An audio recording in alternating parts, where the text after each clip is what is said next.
le moment est très important pour nous. Voilà.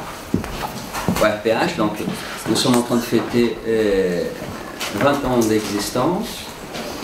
Notre consultation publique a assuré 37 000 consultations, plus de 37 000 consultations en 2016. Les revenus de l'équipe avant impôt, ça donnait 1 047 000, plus de 1 047 000 euros. Et si je vous dis ça comme ça, c'est parce que Accoyer disait qu'il est psychanalyste, n'aime pas parler d'argent et que tout est caché. Et grâce à Accoyer, j'ai demandé, après Accoyer, à tous les membres cliniciens, à la fin de l'année, n'est-ce pas, de m'envoyer combien de consultations ils ont assurées et combien ils ont déclaré aux impôts. Voilà. Histoire justement d'inscrire la psychanalyse dans un autre registre. Il faut tout de même dire que la grande majorité de l'équipe a moins de 30 ans. Plus de 37 000 consultations, ça veut dire des personnes qui étaient en détresse, qui ne pouvaient pas rencontrer un psychothérapeute ou un psychanalyste pour parler de leur détresse, et qui ont réussi à s'inscrire une autre fois, ou pour la première fois, dans la vie sociale.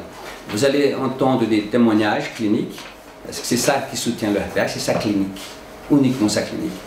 Nous ne dépendons pas du contribuable, nous ne demandons pas de l'argent à l'État, n'est-ce pas? Et nous payons nos impôts. Voilà.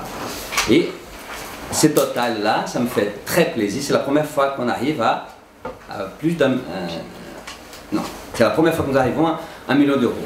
J'attendais ça patiemment, hein. Je savais qu'on allait arriver là. Et nous sommes 18.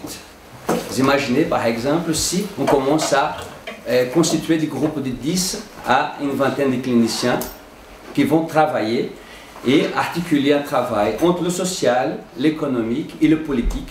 Parce que nous avons une politique clinique qui est justement de répondre à une demande de Freud qui en 1918 avait demandé aux psychanalystes de s'occuper des pauvres. Il disait voilà, comment peut-on faire pour faire en sorte que les personnes sans argent, dans la misère sociale, économique, sexuelle, puissent vivre de manière satisfaisante. Eh bien, en 1991, avec l'appui, bien évidemment, n'est-ce pas, de mon patron de l'époque, le professeur Guy Evin et le professeur Casasus, j'avais créé la CPP, la consultation publique de psychanalyse, dans leur service. Ensuite, actuellement, nous sommes au 33 rue Pigalle. Nous sommes dans une époque tout à fait particulière, dans un moment tout à fait particulier parce que on a eu un petit problème de micro. Comment s'appelle cette salle? La salle Vinci. Hein? Je vais commencer une très bonne publicité de la salle Vinci. Cette équipe qui a organisé le colloque, cette fois-ci, ils ont fait un travail remarquable. Hein?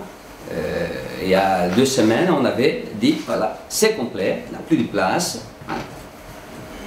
Et je félicite l'équipe d'organisation. Eh bien, ils ont demandé à la salle Vinci d'assurer un certain nombre de services, entre autres des micros, et les micros ne sont pas là. Et tout de suite, mais on va vous faire une ristourne. C'est-à-dire, on commence à faire, c'est une sorte de bricolage social. Tout est ristourne, tout est bricolage, tout, bon, on va voir après. C'est-à-dire, il n'y a pas d'engagement avec le désir, voyez-vous. C'est pour cette raison qu'il y a une tradition au sein de RPH, c'est qu'on commence toujours à l'heure, on n'attend personne. Qu'il soit le technicien de la salle Vinci, qu'il soit un analyste connu, qu'il soit un représentant d'homme politique. Vous savez que nous avons organisé un colloque sur la santé mentale, n'est-ce pas? Il y avait des gens qui venaient représenter un homme politique qui était perdu, n'est-ce pas? Qui n'arrivait pas à s'y trouver, n'est-ce pas? Donc voilà. Il y a une sorte d'organisation comme ça, qui est chacun ristourne avec son désir, bricole avec son désir, mais ne s'engage pas avec son désir.